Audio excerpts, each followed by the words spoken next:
Mis on emakeel? Eesti keel. Aga kus sa tead, et see on emakeel? Sellepärast, et me oleme Eestimaa. Ja sellepärast ka, et kõik meie emad on ju, nagu räägivad eesti keelt, aga mõned isad näiteks räägivad prantsuse keelt või niimoodi. Vene keelt. Aga mis on emakeelepäev? Emakeelepäev, et sa pead terve päev eesti keeles rääkima, mitte vene keeles. Eesti keeles. Ja et et eesti keelt räägime. Jah. Et kõik teisemaalased saaksid aru, et meie oleme Eestimaa ja meil on emakeelepäev just täna.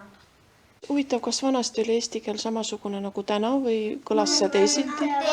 Kõlas teistmoodi. Ma arvan, et 200 aastat tagasi ei olnud veel näiteks sellist sõna leiutatudki nagu mänguväljak võib-olla.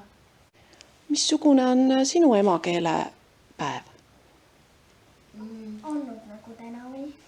Meil on olnud päris tore, oleme nüüd üles.